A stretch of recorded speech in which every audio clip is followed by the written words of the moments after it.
I can keep the music running. I think that's good. Yes. So, are there questions? I'm just going to scroll back because I know there are a couple. So, Kubert earlier asked, do you think the lack of explicitly calling out the game's connection to other media is in part to avoid legal messiness with trademarks or copyright? So, I do think that this... Close this. I do think that this game, is close enough in its references that that copyright, that trademarks and copyright are something that have to be on its radar. That said, I don't think that that's what's happening here. I think that the game actually does a very good job of creating this set of characters that are a clear analog to characters from the show without needing to, name them or even sort of like make them actually, I am going to turn this off. Without having to make them actually those characters, right? Without having to give them the same faces or give them the same names or anything like that. Even the penguin looks like quite radically different. It is a different species of penguin than was in the show, and I think that's actually probably a really good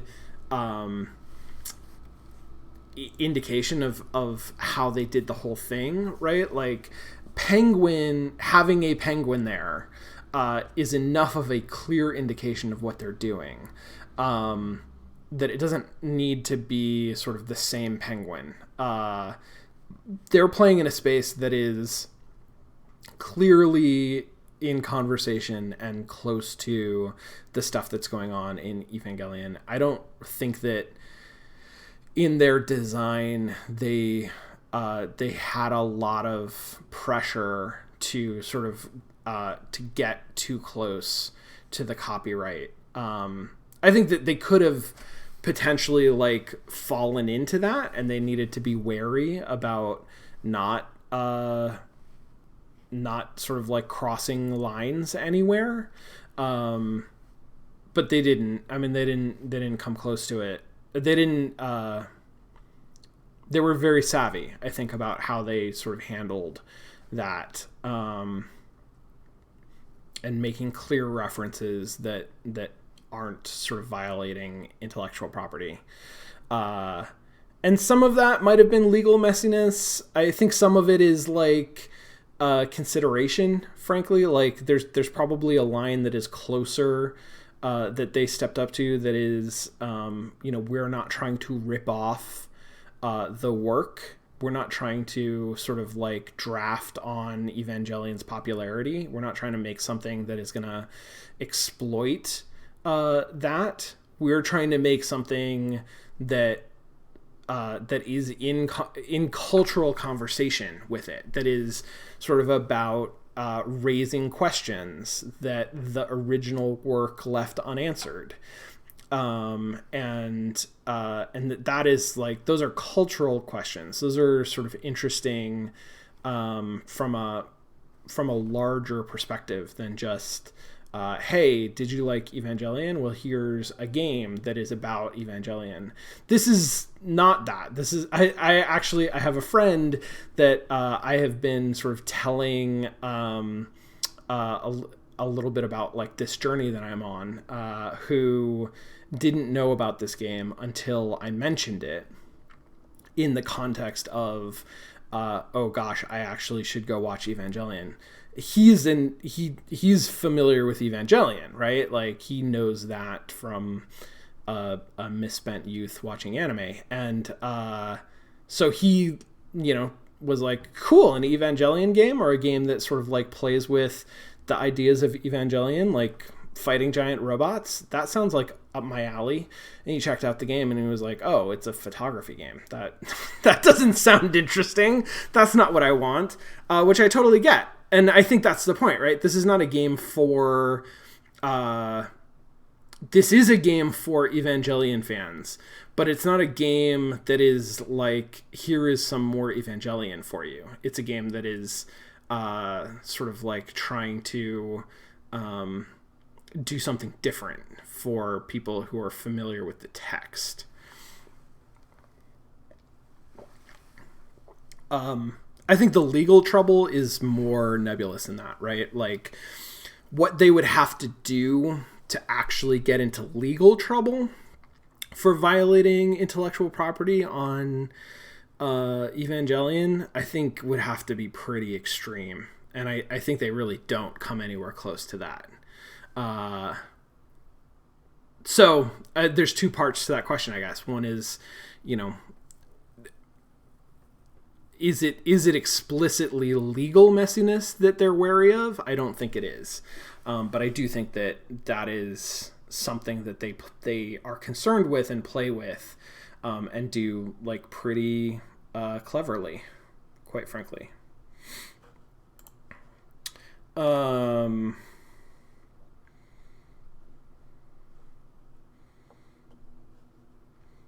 Oh, they're waiting in line to be screened, maybe tested for the parasite.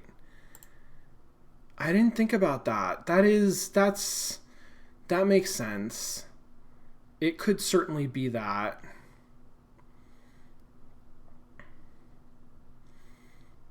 Yeah, interesting. I'm still unsure. It's not clear to me. It's not obvious from sort of what is built into the level, like the signage and the stuff that's on the table and the people from the UN who are doing the inspection, whatever. It's not clear whether that is a medical thing or a bureaucratic thing, what exactly is happening. I think I still like my interpretation, partially because it fits with the show, frankly, that, you know, this is some kind of evacuation type thing. Because there are a couple of times that are significant in the show where like the entire city gets evacuated, but it's pretty frequent for the city to like go into lockdown or you know, it is constantly responding. The city is constantly responding to these threats and the destruction and violence that happens in the sort of the entire area surrounding it. And so I think it makes sense for this game to sort of engage with what does that look like for people on the ground? Well, it's a lot of standing in lines, right? It's a lot of like I don't know, maybe there's not so much paperwork involved in going into lockdown, but there would be, I think, in evacuation. Maybe not. Actually, now I'm thinking about it, like screening for parasites does make a lot of sense. Like that would make sense of why there are people standing in lines. It is not 100% clear. It's not 100% clear. I think it's probably deliberate that it is not entirely clear.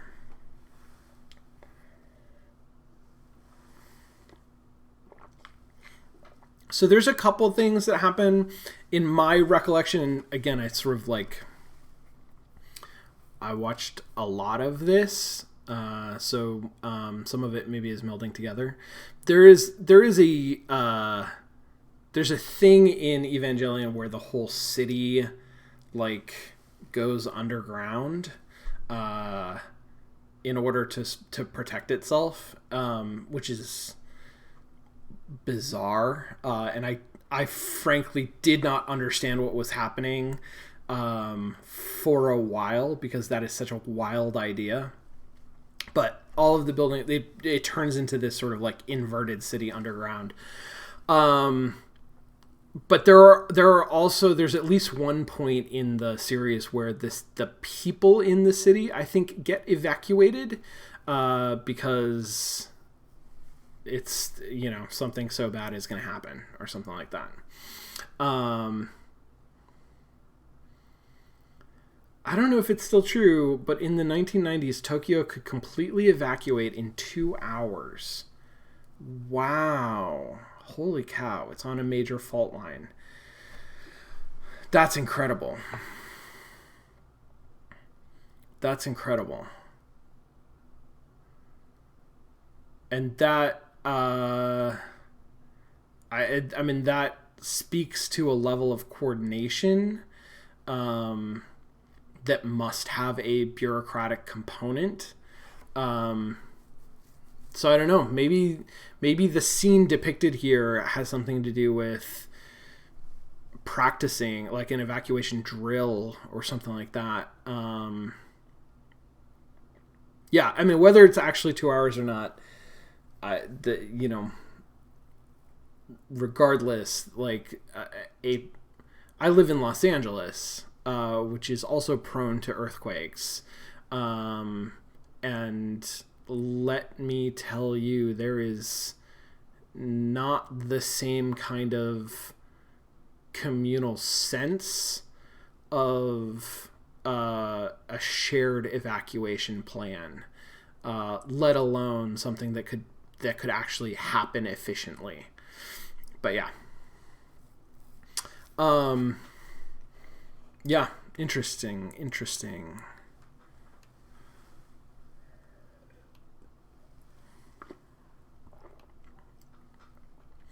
We talked about the photographs as a resource.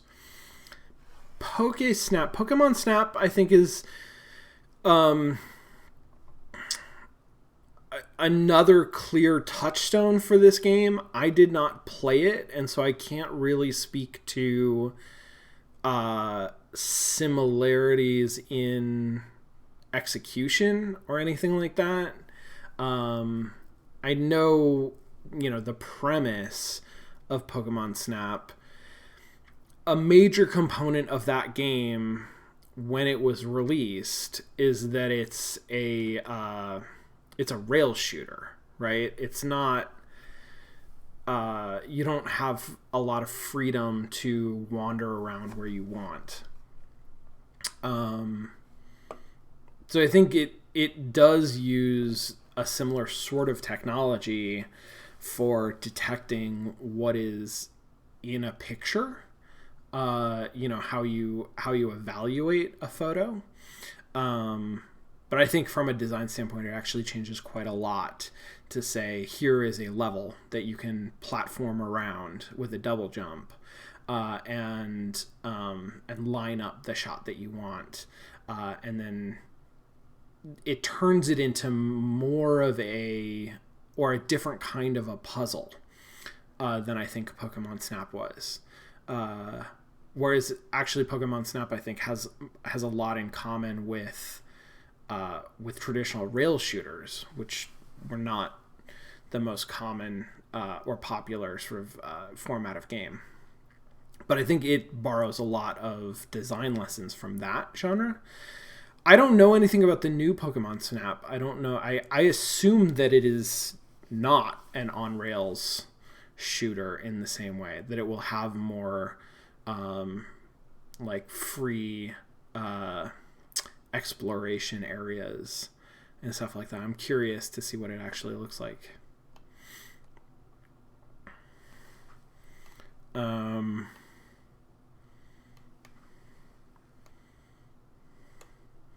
So Jester, you asked, is the world in fact dying, or just all the humans in it? I do think that this game, more than Evangelion, yeah, I think that's actually easy to say. This game, more than Evangelion, is also a story about climate change. I think that they and I think that it fits pretty neatly within what they're doing as reference to Evangelion, and the idea that, you know, a lot of the disaster, a lot of the impact that people on the ground feel from giant robots fighting on the horizon is, you know, destruction to landscape. And there's a whole thing in the anime about creating lakes, or changing sort of the way that the lakes are formed because of the huge impacts from, I think, explosions, actually, that, you know, if you think about the people who live in that area or work in that area, or rely on the waterways or the lakefront for the work that they do for their business, like, there's a lot of overlap between sort of how that impact would actually be felt and the impact that we feel from climate change, and that we are going to continue to experience in more dramatic ways over the next decades.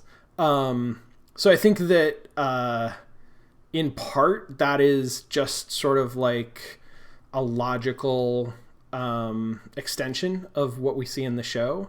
But I think that in 2020 that hits differently, and is meant to, that the areas flooding and cities flooding and these kinds of things are akin to climate change. There is another bit in the show. So in the show they talk about how the Japan, or Tokyo at least, no longer experiences seasons, right? It's always summer. I was going to say there's not as much of that in the show, but there is. There's not a lot. There's not like a ton of, hey, this is a metaphor for climate change. But there is some. And this game, I think, also has some. Evangelion, I think, is more of a story about all of the humans dying. Although I'm still figuring it out. Like, I did a bunch of reading on wikis and stuff to try to figure out, like, what exactly is Evangelion about. And there's some stuff suggested that that is on the more...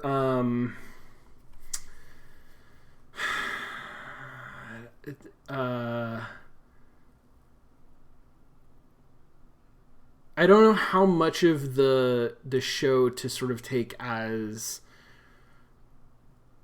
a reflection of religious text or metaphor for a spiritual message.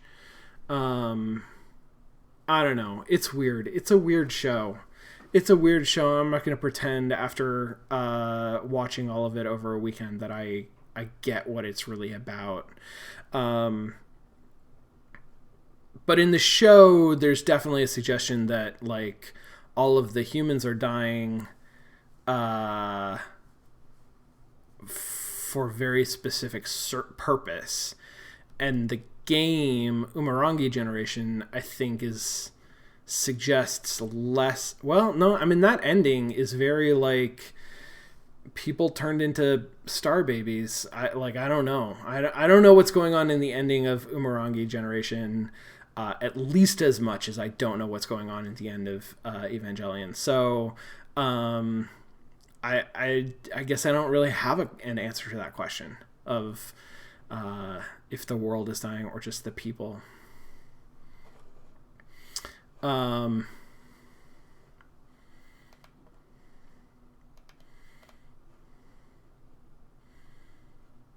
Wondering how final the end was. I just played Horizon Zero Dawn, and they cranked the stakes hard in that one. I only played half-ish of that game. Maybe less than half. I played enough to get a pretty good sense of the gameplay, but I did not go deep into, like, what the heck was actually going on in the story. So I don't know. I don't know. I can't really draw a connection to that.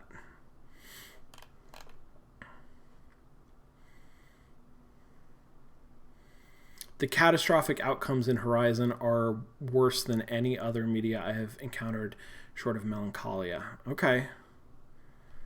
Well, I might have to look up the wiki entry for that, frankly. Like, I don't know what the revealed story of Horizon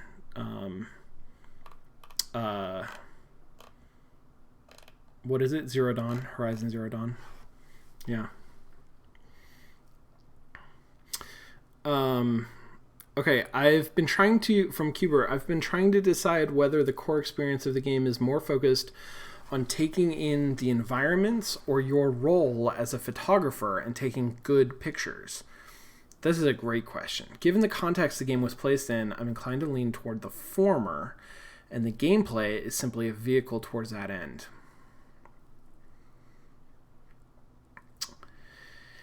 Yeah, I tend to agree.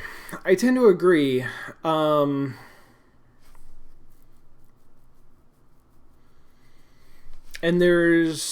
I guess I have two thoughts related to that. One is, there's not a good explanation in game or in world for the photographs that we are taking, or at least maybe it's more for the bounties, right? The explanation for that as a mechanic, like the justification of photography, it seems pretty clear to me now, is this character from Evangelion who is a photographer, right? But in the world, why exactly are we... Less, why are we taking pictures? More, why are we getting paid to take pictures? And there's kind of a suggestion that, I don't know, we are not a reporter, but like a freelancer for some kind of media, maybe, that wants pictures like this that we are taking, which, I mean, you know, holds up well enough, but there's not really anything in the game to expand on that. And I think that, you know, that really kind of de-emphasizes the idea of the role as the photographer and the taking good pictures. Those become less interesting because the game clearly is not focused on those things narratively. Narratively, it's really just putting you in this place with a mechanic that that makes you look around. And I think that that's really more of the point. What was the other thing that I was going to say? I think it's interesting that the game sort of does give us little fiddly bits to work with, different camera lenses, and I guess even less than the lenses are mechanically significant, but some of the the levers that we get to mess with the photo post-processing doesn't seem really mechanically significant in a real way. That is, I think, just there's another part of the attraction of the, like, what is engaging about this game. Well, part of it is, do you like to take pictures? This is a game where you can sort of take pictures and mess with filters, and a lot of people enjoy doing that, just enjoy the act of doing that. So I think that it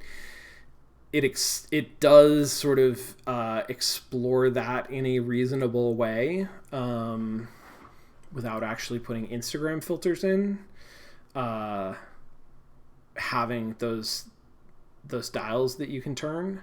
But I do think that the game is really, I agree with you. I think that it leans towards, this is a mechanic that can be used to show you these places and get you to experience the places. From Cage Tiger, it seems like you never really mess with the image filters much, at least at the end there. And yeah, that's not perfectly representative. I messed with them more in the first couple of levels, and I messed with them a little bit in the middle. But this last level sort of, I think partially because of the mechanics of the game, right? There's not a mechanical incentive to take good pictures. There's just a mechanical incentive to take pictures of the right things. That's a little bit... The mechanical incentive to take good pictures, by which I think the game the game means a variety of pictures, I think. Or maybe pictures that are focused on people might be the other thing that it incentivizes. You get more money for some pictures than others. Even pictures that don't include things that you have bounties on. And group shots, it seems to really privilege. You get a lot of money for taking pictures of crowds or groups of people. And then you get some more money for taking portraits. Although it's hard to take portraits. I'm not really sure how the game defines portrait. And then I think you get more money for taking a variety of landscapes with different sorts of, some of them moody and some of them vibrant and some of them close up. So the game is incentivizing you a little bit to do those things. But by the time I got to the end and sort of had a sense of what the game was and was on the last level, and like the money... It does not appear that the money really matters at all, other than a scorekeeping mechanism, which is, Amaranth is asking, what is the money good for except for a side objective? Yeah, I don't think it's anything, which is fine. Your score in pinball doesn't mean anything. That doesn't make it sort of insignificant. I think that the money is a entirely reasonable way to sort of keep score and to give you an extra objective and a reason to sort of think about the shots that you're taking in the world just a little bit more. But when I got to the end of the game, it was sort of pretty clear that it wasn't mechanically important. And I was, for whatever reason, when I came into it today, I was much more focused on, like, let's just do the thing. And some of that, I think, is my play style, right? Like, I'm not the kind of player who is gonna do a lot of photography in a game. Clearly, there are people who are, and if you look at sort of the modern trend in AAA games to include robust photography systems, I think that speaks to how many people enjoy doing that kind of stuff in a virtual world. In Spider-Man, there's no benefit to it except that you can share those photos, and same thing here. Like, you could share these photos. I think that is what it's sort of geared around, having that stuff. That doesn't interest me so much, so I played around with it at the beginning to see sort of what it was. I really was not playing with it at the end. You're absolutely right.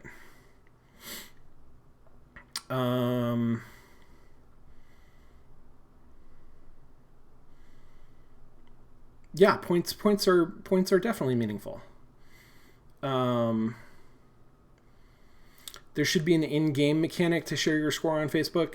I actually kind of like better, I think, what they do, which is there's a prominent button in-game that opens up the folder on your hard drive where it has saved all of the photos that you took in an easily accessible format. So then you can do whatever the hell you want with them. You can put them on Facebook. You can put them on Twitter.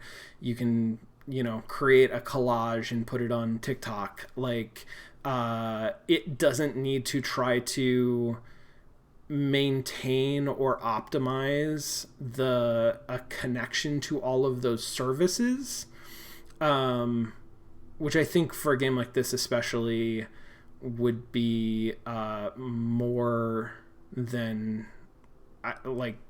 it wouldn't turn out well. It would actually, that feature implemented halfway would be detrimental, and I think it would be tremendously difficult to do it justice. So I think they are better off doing what they do, which is making it really easy for you to access those photos, and then you can post them yourself. I want to see this game spliced with Papers, Please. Oh, I see what you're saying. Use the money to keep your family afloat. I mean, I think it would also be interesting to see the bureaucracy simulation that takes place in the world of Evangelion. That would also be an interesting way to splice those two games. But yes, like, I think that if you were going to add a dimension to this game, the money is an easy connection point. It's an easy hook to design around, having that be more significant in some way. How come all games now need to have a selfie mode? I think it's because there's reasonable demand for it.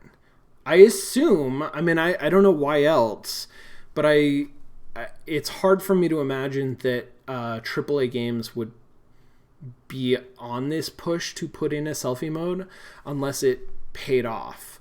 And maybe it doesn't need a lot of participants to pay off. Maybe even if a few people actually post those photos to social media, that creates enough organic marketing that it's worth all of the work of putting that mode in. But I suspect, in the same way that, why do all games have to have character customization?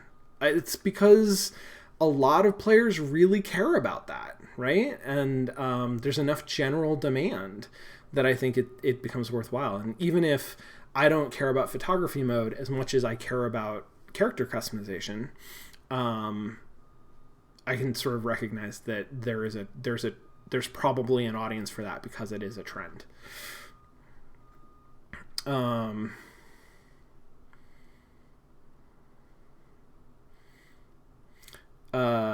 Or there's perception of demand. Yeah, I mean, that's entirely possible. And it is a trend, so it could be some of that. We'll see how long it lasts. If photography in games, if selfie modes persist, I think that'll give us a better sense of whether they're addressing a real demand, they have a real value, or if there was there was a fad in the 2010s of putting photography modes in your games.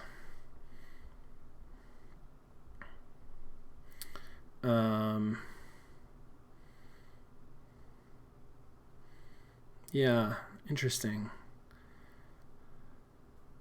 Well, Jester says, I think character customization is also added because for many games, the developers need to make the tools for it anyhow. I mean, a lot of the heavy lifting for in-game photography is already being done in rendering the game. And some of the photography modes are elaborate and sort of go beyond that. But a lot of them are playing with values in shaders that are already part of, how those shaders are built for the rendering of the game. So I think it is another thing where, like, they're leveraging a lot of stuff that they have that they sort of need to have to create a mode that is accessible to players. Yeah.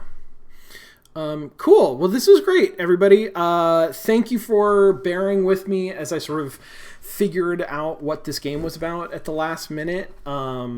It was really interesting. I like the game significantly more than I did. Oh, before I'm out, is it worth asking the question, would this game be better with a dragon? I was thinking no. I was thinking that this game has has dragons in it, pretty literally.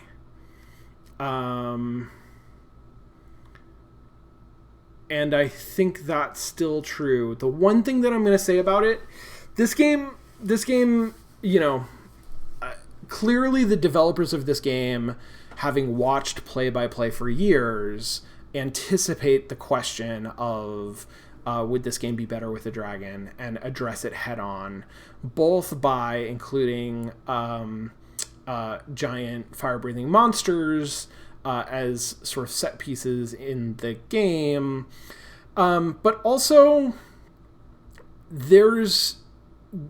they kind of break the rules in an interesting way, in that there are these, you know, little mini squid things around that you lose money for taking pictures of, and the whole rest of the game is built around the idea that you make money by taking pictures, and you always make money by taking pictures, and you make more money by taking pictures of more things, basically, except for this one thing, the blue bottles or blue bonnets, or I forget. I for some reason I cannot remember what they called them, but I think it was blue bottles. The blue bottles, if you take a picture that includes a blue bottle, then you get you get a little penalty for that. And I think that is actually an interesting implementation of the sort of larger dragon interpretation. I think the game doesn't do enough with it. I think it would be interesting. It would be more interesting if that mechanic sort of expressed itself in different ways. And the simplest way, as we were sort of suggesting, would be that penalty gets steeper and steeper the more you do it, or that the penalty is higher or something like that. But I think you could also do things with, like, you know, if I take pictures of those little guys and I get negative points for that, why don't I get negative points for taking a picture of the big guy, the big monster, who maybe I only see at the end, and maybe I actually did get a penalty, but I didn't realize it, right? Like, the game doesn't make a point of any of that.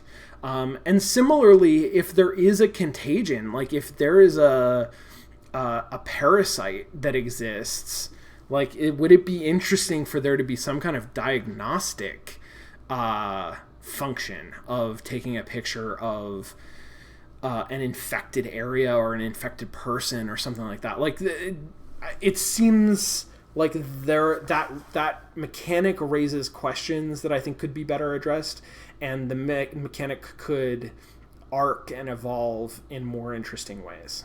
So that's what I'll say about that. Cool. Well, I'll be back on Friday afternoon. We'll play something different. I got to look at my list and figure out what comes up next, but we'll start a new game on Friday. And I'm looking forward to it. Everybody have a good rest of your week and stay safe, and I'll see you then. Bye.